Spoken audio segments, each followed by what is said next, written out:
os conceitos que vocês precisam definir muito bem definido e ter compreensão disso é a base. Tensão, corrente, resistência. E agora, não menos importante, a gente entra com potência elétrica, que traz o conceito do quê? Do trabalho. Então, se um trabalho está sendo executado em um sistema elétrico, ou seja, você tem ali uma circulação de corrente por meio de uma tensão, né? Porque eu não tenho como ter corrente circulando se eu não tiver tensão, porque aí eu não vou ter o esforço. A razão entre o trabalho que está sendo executado, isso é, a razão que a energia está sendo consumida, é chamada de potência. Nada mais é do que o quê? Em eletricidade, a tensão é o que representa o trabalho. Lá no nosso exemplo do trabalho de deslocar um ponto A para um ponto B, precisava de um trabalho para executar esse deslocamento. Aqui em elétrica, a mesma coisa, só que voltado ali para a carga elétrica. A gente viu que as cargas têm potencial de realizar trabalho.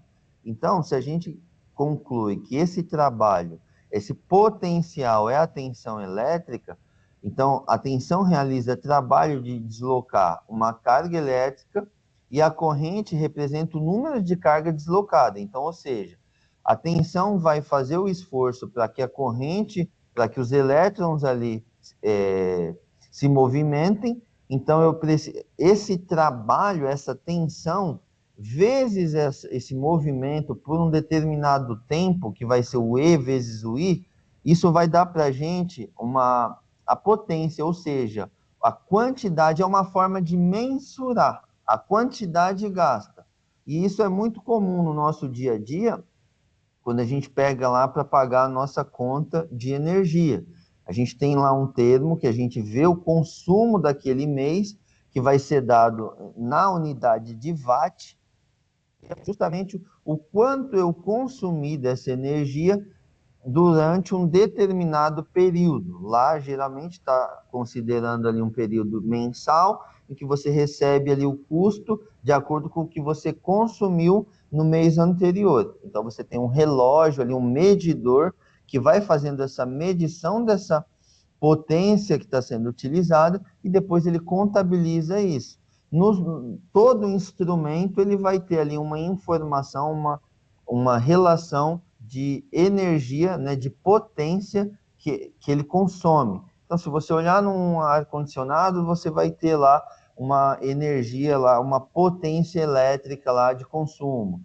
Na resistência do chuveiro, no televisor, em qualquer que seja o equipamento elétrico, ou seja, equipamento ou os componentes que necessitam de uma alimentação elétrica, ele vai ter ali um consumo de potência em função da tensão e da corrente. O resultado, justamente, é isso aqui, ó, é o E. E representa tensão, como eu falei para vocês, vezes o I. Beleza? E aí, o que acontece? Sabendo disso, se a gente vê que o E, ó, aqui é a primeira lei de Ohm, tá? Só veio numa forma diferente, aqui não tá no Vzinho lá que a gente viu no triângulo. Mas, como eu falei para vocês, o E representa a tensão, e com a sua unidade de medida é o V. Aqui, o E representa a mesma coisa que o V. Então, ó, eu estou falando que a tensão, ela é o quê? O R vezes o I.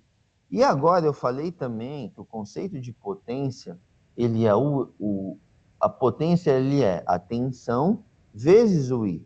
Olha só, então eu tenho duas equações em que aqui eu relaciono duas grandezas, na verdade, três grandezas em relação, né? E aqui eu tenho também três grandezas, só que aqui a potência não entrou, a resistência não está aqui. Aqui está a potência. Então, ó, eu sei que E vezes I é igual a potência. E aqui eu sei que o E é igual a R vezes I. Se aqui é o E, e eu estou dizendo que isso aqui é igual, se eu substituísse aqui o E por R vezes I, eu poderia fazer. Aí ele vai me dizer que o quê? O P seria igual a R vezes I vezes I. Aí o I está multiplicando pelo I vezes I é a mesma coisa de eu falar I ao quadrado, porque ele está multiplicando duas vezes. Aí seria igual eu falar que é o R vezes o I elevado ao quadrado, que é a próxima aqui, ó. Por que desse quadrado? É porque eu só substituí aqui dentro.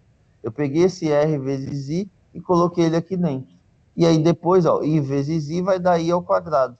Aí é a mesma coisa de eu definir aqui, que a potência é igual a resistência vezes a corrente ao quadrado. Aí daqui também eu posso isolar.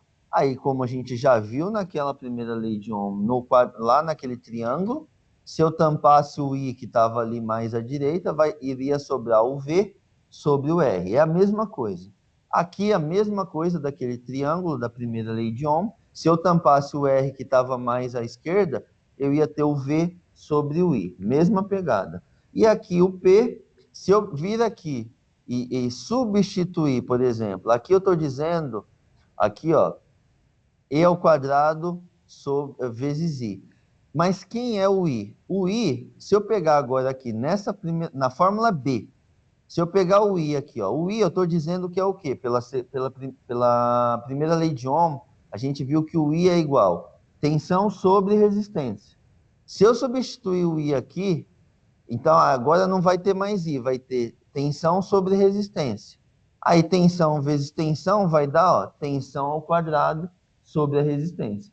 Por esse motivo que aparece. Aí aqui a gente só pegou as fórmulas e relacionou as duas fórmulas. Foi só isso que a gente fez. Aqui, ó, se eu isolar o I nessa equação aqui, B, eu vou ter aqui, isolei o I, esse E vai para cá, e aí vai ficar P sobre E, beleza? E aí, falando das grandezas aqui, com base no que a gente viu, então a gente teve agora a relação de 4 grandezas, sendo elas tensão, corrente, resistência e potência. E aqui as unidades de medida de cada uma. Tensão é o volt, corrente o ampere, resistência o ohm, potência o watt. Isso sim, isso precisa ficar claro para vocês. Isso é bate pronto. Ah, qual que é a unidade de medida de tensão? Ah, volt. Unidade de medida da resistência, ohm.